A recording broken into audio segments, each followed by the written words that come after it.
Welcome to Community Chats, bringing you stories and insights from the heart of Community Living Toronto, a non-profit organization that proudly supports people with intellectual disabilities and their families. We will focus on stories of belonging and inclusion and topics of interest from communities across Ontario and the world. From uplifting moments to breaking barriers, from innovative policies to ideas from leading thinkers, we continue to advocate for inclusive communities and support the rights and choices of people with an intellectual disability. Hi everyone, this is Brad Saunders, the CEO at Community Living Toronto, and welcome to our Community Chats podcast. I want to give a bit of a caution for the topic that we're discussing today. So we're talking about death, particularly medical assistance in dying.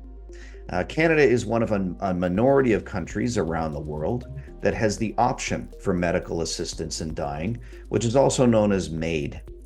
First started in 2016, there have been significant and substantial changes to the policy that are particularly relevant and even concerning for the disability community.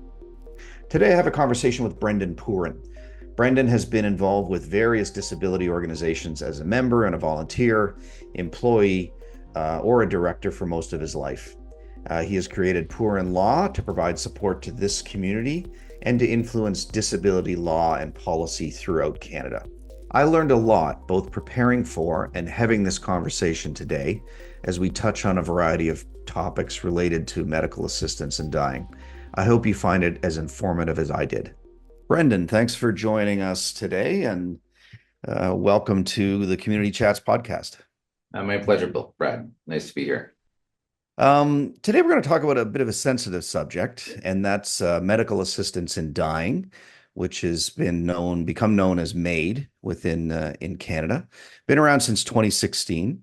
And as I understand it, Canada is one of 11 countries around the world that has a medically assisted medical assistance in death or assisted suicide law or policy. So as we get into sort of the sort of overall view of the policy, and then specifically its impact on the disability community and some of the concerns that are being raised, just wanted to caution people that this is a sensitive subject. Death is inevitable for all of us, but still focusing on this and it may bring some thoughts to people's minds that are concerning. Just want to caution that as we go through this, to take care of yourself as we're discussing some of these issues, especially if you've had somebody who's been impacted by this. So, as I mentioned, there's as I understand it, there's about 11 countries around the world that have a medical assistance in dying legislative framework, and I'll just name them briefly so people get a sense. They tend to be developed countries, but it's Australia, Belgium, Canada, Colombia, Ecuador, Luxembourg, the Netherlands, New Zealand, Portugal, and Spain, as well as Switzerland. So Canada's policy came into effect in about 2016 and has evolved over time. And just to give a sense of the statistics involved, there were about just over 13,000 people that participated in MAID, that received assistance in dying in Canada. In 2023. That's the last statistics that we have so far. So maybe Brendon, I'll start. I've touched on the framework, but can you give an idea of what medical assistance in dying is in Canada and how it works? Yeah, sure, Brad. No problem. So first of all, for those of you who aren't familiar with MAID or medical assistance in dying, what it essentially is a legal process in Canada that allows individuals with a grievous and irremediable medical condition to choose to end their lives with the assistance of a medical professional. So as Brad mentioned, it was legalized here in Canada in 2016, and it's since been expanded through various amendments to the legislation that I'm sure we'll get into over the course of the podcast. So why would someone choose MAID? Like what problem was this trying to solve? Well, it was essentially, and maybe what I'll do is I'll answer that by starting with the eligibility criteria, because I think that Sure. might sort of lead into or provide us with inform my response to that question. So from an eligibility criteria standpoint, a person's got to be at least 18 years of age. They've got to be eligible for publicly funded healthcare in Canada. As I mentioned, they have to have a grievous and irremediable medical condition. So meaning that they've got a serious and incurable illness, disease, or disability. They're in an advanced state or irreversible decline in capability. They're experiencing some sort of enduring, intolerable suffering that cannot be relieved under the conditions they consider to be accessible. They've got to make a voluntary request for MAID, free from any kind of external pressure, and they've got to give informed consent after receiving all of the necessary medical information. And in Canada here, we sort of have two tracks now. So track one includes an additional eligibility criteria where death is reasonably foreseeable. So in other words, this track applies to individuals whose death is imminent due to a terminal or life-threatening condition. For example, advanced stages of cancer, ALS, or end-stage organ failure. But we also now, through amendments to the legislation over the years, have what we call track two. Track two does not require a person's death to be reasonably foreseeable.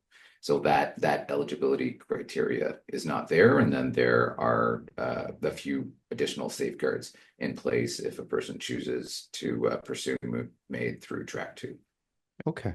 So maybe we'll start with track one just to understand. So this could be a circumstance where someone has, as you said, has been diagnosed with cancer, has given, 6 months to live and can choose to, and the death may be painful or very difficult to go through. Somebody doesn't want to go through, you mentioned ALS or Lou Gehrig's disease. Also, that death you can suffer at the end, and people may want to avoid that suffering. So they can choose to, at a certain point, choose MAID so that they don't have to go through that suffering themselves and with their families. Does that kind of capture it? That tends. I mean, that's exactly right. Yeah, to avoid suffering, especially I would say in situations where your diagnosis or your medical condition is in its advanced stages and where death is reasonably foreseeable, to provide people to pass away, to die based on their own terms, potentially in their own space, in their own homes.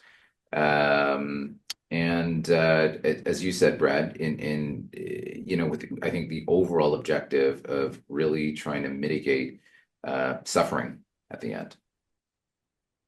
Now, MAID in Canada has become one of the uptick in utilization of MAID has really grown exponentially over the number of years. So from sort of 2022 to 2023, there was something like a 50% increase in people that had chosen MAID, and I mentioned the number being around 13,000 people. It now represents about 4.1% of all the deaths in Canada.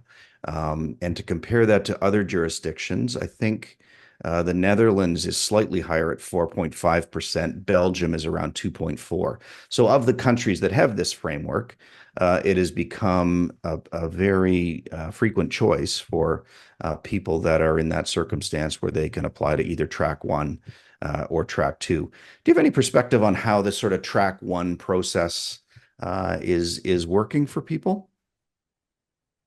Well, track one's been around, as you said, or as I also mentioned, since 2016. And I think, from a procedural standpoint, there is some commentary out there that even though there are these sort of eligibility criteria in place and these safeguards in place, that they're not always operationalized. And therefore, MAID may be being improved in certain situations where it really shouldn't be, right? There may be like if we look at what is required in order for someone to pursue MAID under track one, they've got to make the request in writing. They've got to have a medical assessment from Hmm. two independent medical professionals. So they must confirm that the person meets all the eligibility criteria. Under track one, there is no longer a mandatory reflection period. So there used to be a reflection period where the actual act couldn't take place until 10 days. There's sort of this 10-day waiting period that's been eliminated. And then in most situations, final consent needs to be provided at the time that MAID is being carried out. Although now in certain situations you can apply for a waiver. So, I mean, there's a process that's been in place. Hmm. I think, as the process was being rolled out and developed, and, from a timing standpoint, the pandemic also hit in 2020. Right. We have heard of situations where maybe the medical assessments were quite brief. Right. They weren't thorough enough, they weren't comprehensive enough, they may have been conducted, by virtual means instead of, sort of in In person. person. Right. And therefore, some issues have been raised as to whether or not the appropriate safeguards are actually being exercised in the manner that they were intended to. Okay. So this and another complication I gather is that where you're giving this approval, you have to give the approval at the time you're receiving MAID, that the procedure is going to be done, which, if, are there circumstances where people want that, are not able to give consent, have not signed a waiver, and aren't able to have the procedure done, even though they may wish it? I just hear conversation about that. How accurate is that for people's experience? So you're saying situations where like the written request hasn't taken Well, you place. may want to go as long as you can, but by doing that, you risk that you won't Oh, be able to give consent, and then you're not eligible to receive MAID. yeah. So under track one, through amendments to the legislation, there is a waiver that somebody can apply Okay, for now if their situation is such that they may lose capacity while waiting right. for MAID to be while Okay, waiting for the procedure. okay. And as according to the federal government's report, 95.9% of all MAID procedures, 14,721 people, were in track one. Um, Now, but of biggest concern, and what we really want to focus on today, is the track two group, which accounted for 4.1% of all the MAID procedures that happened in 2023. Talk about the one. Why do we get into this situation where your death does not need to be? It could be a um, chronic condition, but your death may not be reasonably foreseeable, or within a prescribed, a limited period of time. How do we get there, and what are some of the risks that you're seeing? Because it didn't start this way, right? Didn't start this way. It only started, there was a single track, and that track required that natural death is reasonably foreseeable. There was a case called the Truchon case that was decided back in 2019, I believe, that challenged the constitutionality of the eligibility criteria, and ultimately the Quebec court found that it was unconstitutional for one of the eligibility criteria or for MAID to require that a person's death had to be reasonably foreseeable, which led to Bill C7, amendments to the entire sort of MAID process and sort of the birth of track two.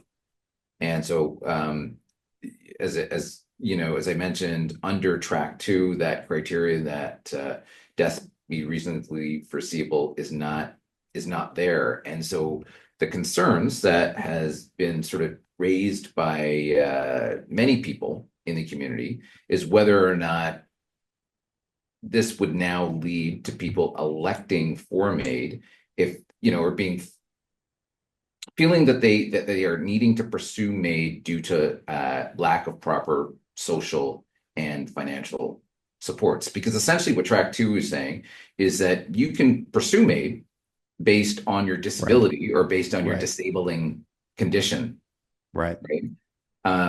And so there's significant concern in terms of how accessible MAID is now for people whose condition does not include a reasonably foreseeable death. So it could be somebody living with a chronic condition that's quite painful, quite limiting, and they choose to not want to continue their life because of the negative impact that condition might have. And I guess in the ideal scenario, somebody is making that choice freely. They don't want to continue on living this way, and they choose to make that they choose MAID. Yeah, exactly. And we've heard stories, right? And we've seen all sorts of stories in the press. So a situation in Ontario back in 2022 where an individual had multiple chemical sensitivities and just couldn't find accessible housing, Right. which ultimately led to her electing for MAID. Another case back in 2019 in BC where a person was involuntarily admitted to hospital due to a psychiatric disorder. And there were questions as to whether or not informed consent was Right. even sort of garnered there, which led to MAID, which led to the person electing for MAID.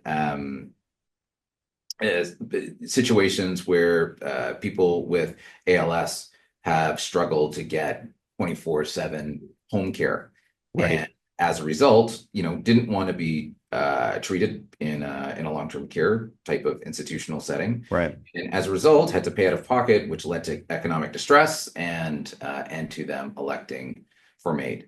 So it So had more to do with the lack of support that they were able to get than their desire to end their life. And ALS, because the ALS is end of life is pretty inevitable in the majority of cases, the high majority of cases. So what do other jurisdictions have around? Do they have this sort of similar track one, track two, and Some of um, them do. I would say most notably, the U.S., based on my understanding, at least, yeah, the U.S. does not. And so in the U.S., you can elect for MAID depending on what state state you're in, yeah, you live in, right? But my understanding is that in at least most of the states, there is the requirement that the patient has to be terminally ill.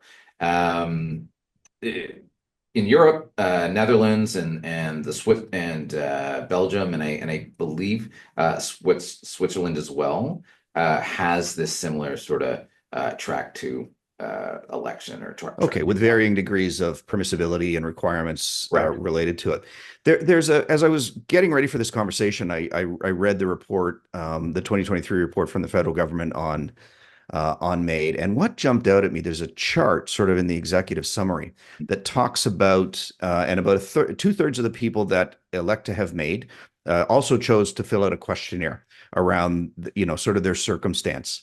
And it talks about a number of different things that they might be experienced, right? Isolation and loneliness, loss of control of bodily functions, all the way down into loss of dignity, ability to perform daily living. It was quite sobering and surprising, actually, when we talk about the state of disability services, the alignment between people that have a reasonably foreseeable death and people that are just living with a chronic disability, a chronic condition, often a disability. And with so the loss of ability to meaningfully engage in activities. If you're on a track one path for MAID, you're 95.5% to say, yes, I have lost that ability to participate in meaningful activities. If you're choosing it because you have a disability, and there's no reasonable foreseeable death, you're 96.3%, right? Even though with isolation and loneliness, that only applies to 21% of people on the track one, but 47% of the people on track two. So it just sort of beyond, pulling out a little bit, how much of the track two candidates, people that are applying for track two, does it have to do with, and I don't know if there's an answer to this, but how much does it Yeah. do to just the lack of supports that your life, the life that people are able to create in Canada, is so unsatisfying that that is seen as a viable option? Yeah, exactly. And again, to your point, like I don't know that there's an answer here, but Yeah, based on the statistics, I mean, we see, I believe it's about a third of people electing for MAID identify that they have a disability. And the number is much higher for folks that are receiving disability related supports. But those supports, from what we're hearing from people in the community, are often inadequate, right. right? And which lead to some of the stories that I shared a few minutes ago. And so that's the concern, right? By some advocates. It's just that now that we have such an accessible system, a person may wake up one morning and just say, I'm done. Like I can't fight anymore. I'm struggling too much. I have an out here. And this out is it's relatively like it's relatively easy to access, right? There aren't really, you know, too many people who will stand in my way if I want to pursue this process. So again, I don't want to be alarmist or too, sort of overstate the impact, but the case that you referred to, where someone chose to apply for MAID because they didn't have adequate housing. Like that just doesn't seem like the kind of country that we think we're living in, where somebody can, that's their biggest barrier to wanting to continue their life, is that their housing is inadequate. Are you aware of circumstances where it relates to supports, or the supports that a person is able to get, or how does that sort of play into the mix? Supports in terms of social and financial Well, supports. it could be Yeah. those, or Yeah. how much might poverty play into it, and not having enough money to meet your daily needs, or supports for activities of daily living. Like, are you Yeah. aware of cases or that? Because it seems like the majority of people that use Track Two are aging, have lived with a condition for a long time, are in their 60s and 70s, and just get to the point where we go, I can't do this anymore. And we're really focused on, like, what is most of interest to me is people on Track Two that are living with a disability, and that's the path they choose because they don't have the proper or adequate supports. Yeah.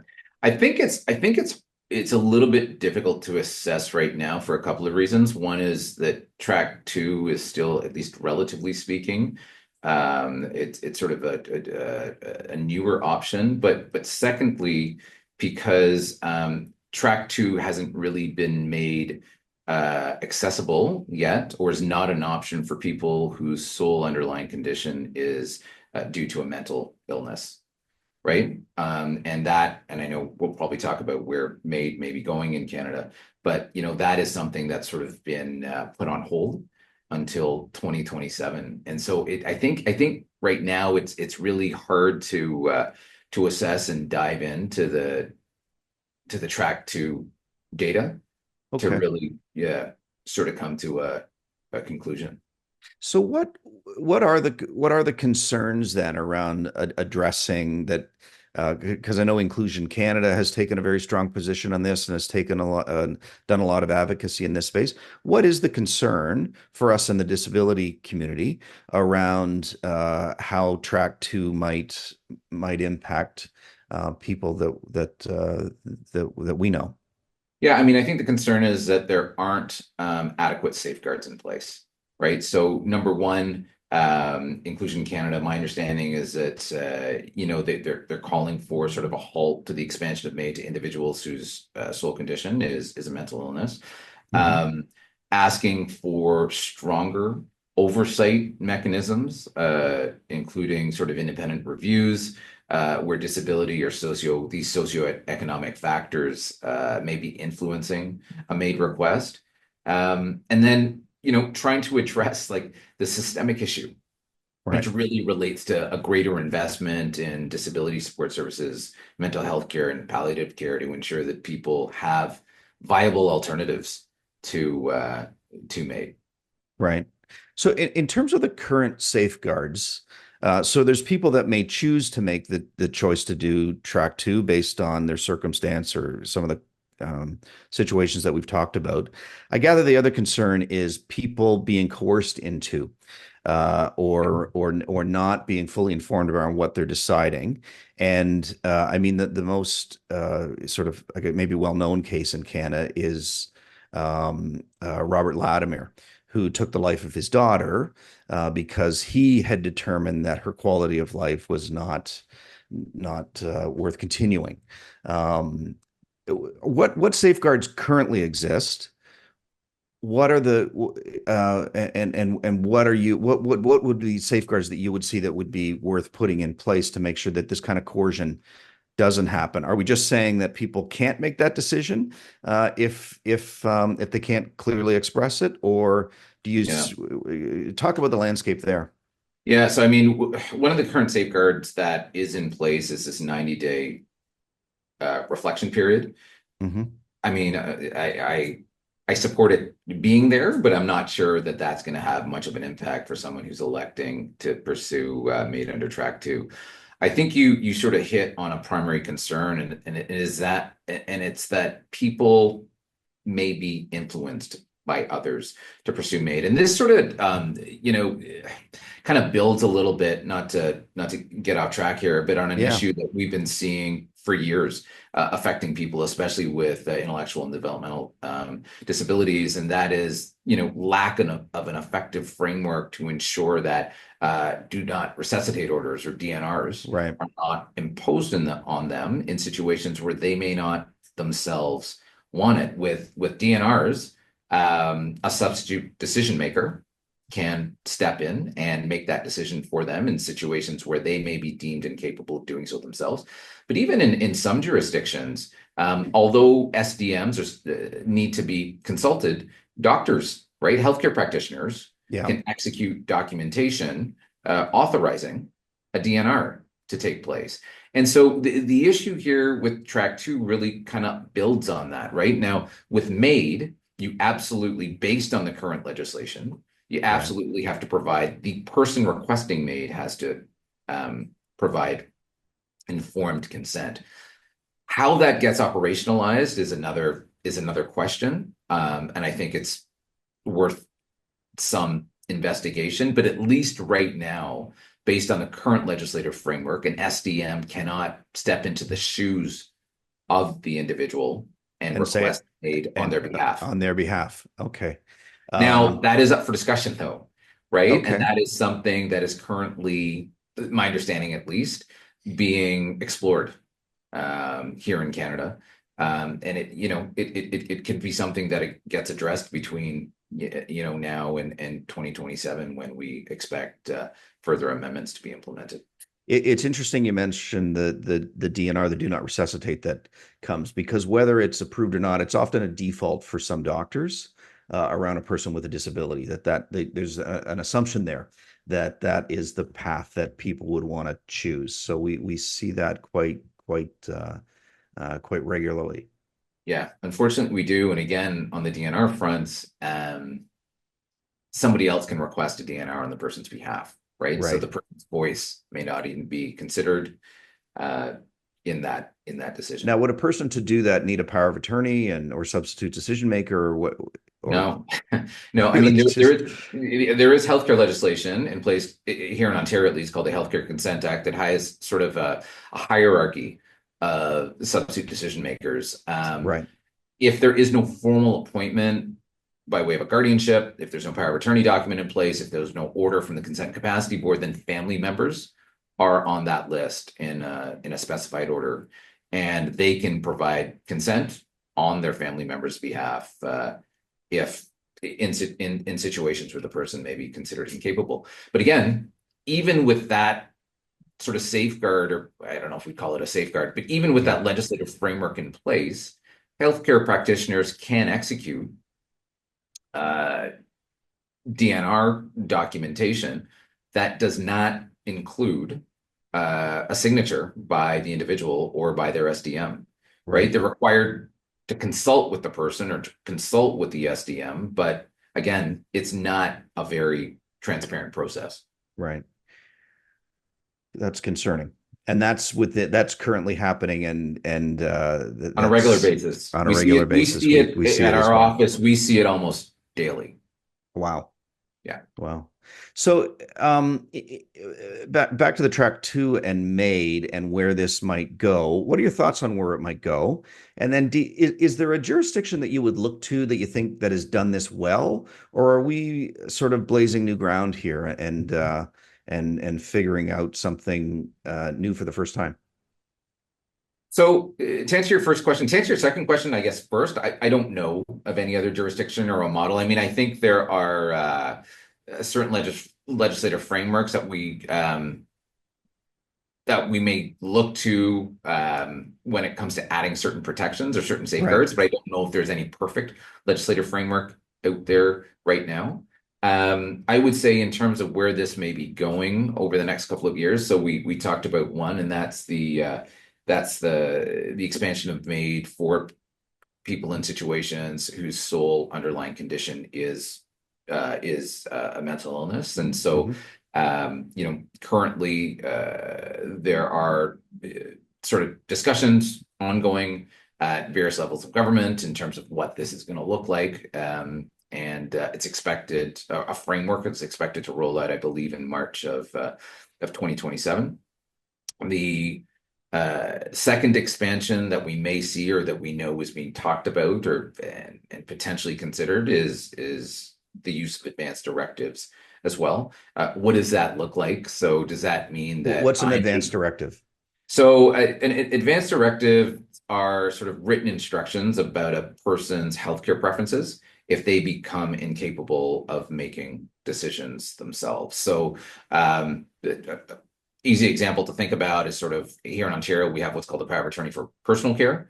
So Yep. that allows me to say, if I'm ever in a situation where I can't consent to healthcare treatment or I can't consent to where I want to live, I appoint somebody else to make that decision for me. And in Right. that document, I can include some advanced directives. So, for example, a lot of people will say, um, I don't want any heroic measures to Right. be taken if I am in a certain stage of my illness. And so, uh, there's a discussion going on around. So, can these sort of advanced directives or can these power of attorney documents uh, can the legislative framework allow for a situation where I may say, if I'm at a certain point in relation to an illness that I've been diagnosed with, I Yep. would then like to ensure that my SDM, that the person that I appoint in that document can elect MAID on my behalf. Right. Right. Currently, I'm the only person that can So request MAID if and you're in consent. an accident or something happens, or you know the only you've lost that capacity to do that because you can't elect to Correct. do it. But a future framework may allow me to say, look, I don't want to live in that state, whatever that might be, and Yeah, I empower my power of attorney to exactly. make that choice on my behalf because that's my will. That's not currently allowed, but may be allowed in the future. Possibly. Yeah, it's under debate. It's under discussion. And we do encounter a lot of people who approach us when they are working through their estate planning documents and their power of attorney documents who are saying, "Hey, I'd like to put this in there now," right? Mhm. Even without a legislative framework in place allowing for it. All sorts of potential issues there, depending on the direction that goes. And I would say the third possible expansion may include the option for mature minors to pursue MAID. So as I mentioned earlier, one of the requirements, one of the eligibility criteria is that you've got to be at least 18 years of age to elect MAID. In other countries like the Netherlands and Belgium, children as young as 12 can access MAID.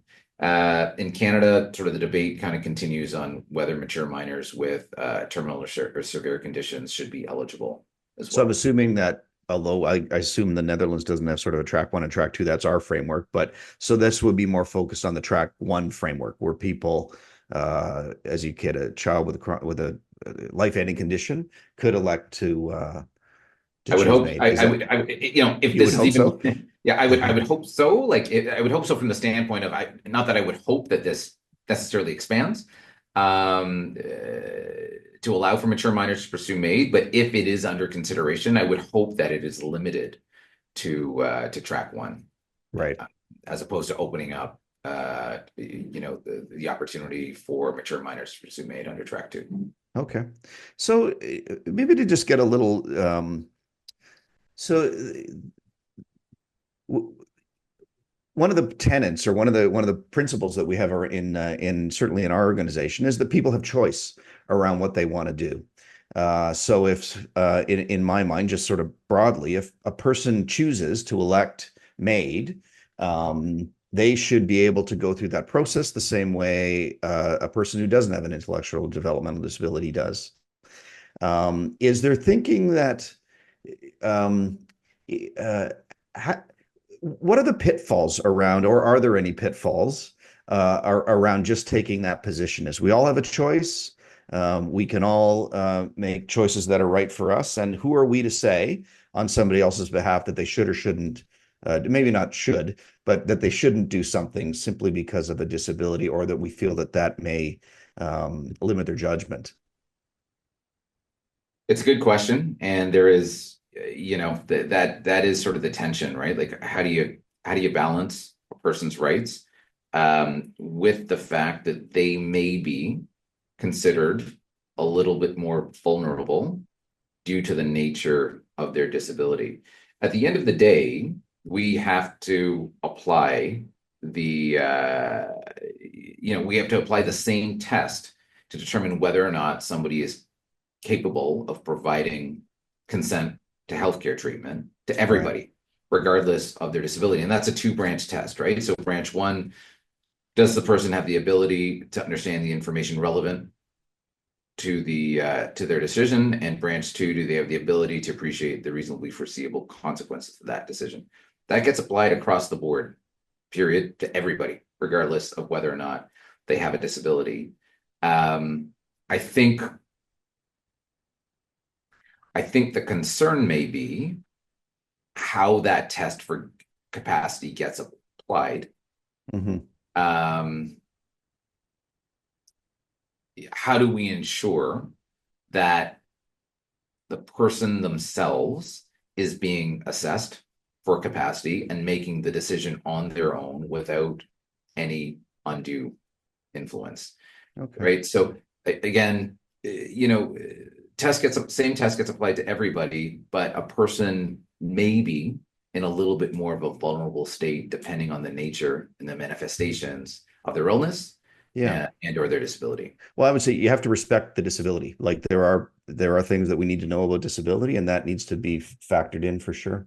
So you talked about so it feels like a lot happened since 2016 in the last 9 years. A lot has changed, and it feels like there's been a bit of a pause put on. So this process has slowed down. I'm assuming that is intentional to give either the politicians some time to sort things out, and also society to kind of come to terms with MAID. I would be surprised if people listening, or just people in general, understood the complexities and I think most people know that Canada has a MAID framework. I'd be surprised if most people knew a lot of details around track 2 and what the implications might be. So as people interested in disability services, what are some tips you've got for us around understanding this and advocating and taking a position? And what are your thoughts on how we get involved here? Yeah, so I would, absolutely encourage people in the disability community and, people themselves, family members, advocates to join the conversation. I think there are strong arguments to be made on both sides. I think Inclusion Canada has done a great job in terms They've been way out front on this. They've been way up front. They've been sort of advocating on behalf of the community of people with intellectual disabilities and their families, even in the lead up to 2016, right? Even in the lead up to track Right. 1. And I would say even more vocal and more present with respect to the implementation of track 2 and leading up to the eventuality of whatever comes in 2027 with respect to mental illness. So I would refer people to their website. I would refer people to the vulnerable person standard that was developed in advance of track one that Inclusion Canada played a role in sort of developing, which is ultimately a framework that provides that safeguards when sort of assessing whether or not somebody should be or when somebody is pursuing MAID. But I think it's important to be part of the conversation. Understand the issue. And understand the issue, understand the potential implications. Look at our current legislative framework as well, right? And sort of get educated on the gaps within the Healthcare Consent Act right now and the issues relating to DNRs that we sort of discussed, because all of these are sort of interrelated. Yeah, I'd love to have you back at some point to talk about supportive decision making and how, because that feels like a big piece of this as well. I'd also just encourage people to Google the Canadian government's MAID annual report. The last one was from the data was from 2023. It's 83 pages, but the first 10 are lots of bullet points and lots of charts that are very easy to sort of understand the circumstance. I learned a lot sort of brushing up and going through it. So I'd encourage people to take a look there as well.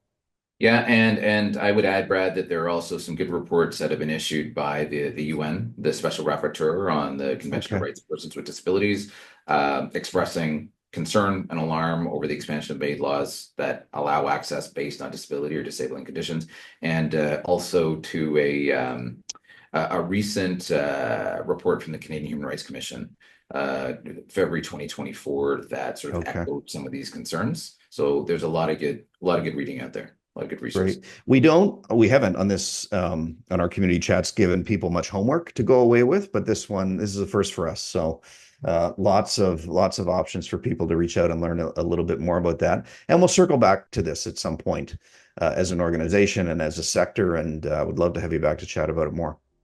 Looking forward to it, Brad. Thanks for having me. Brendon, thanks for taking some time. I know you're busy, and this is really insightful, helpful work and a good conversation around a very sensitive and relevant topic. So thank you.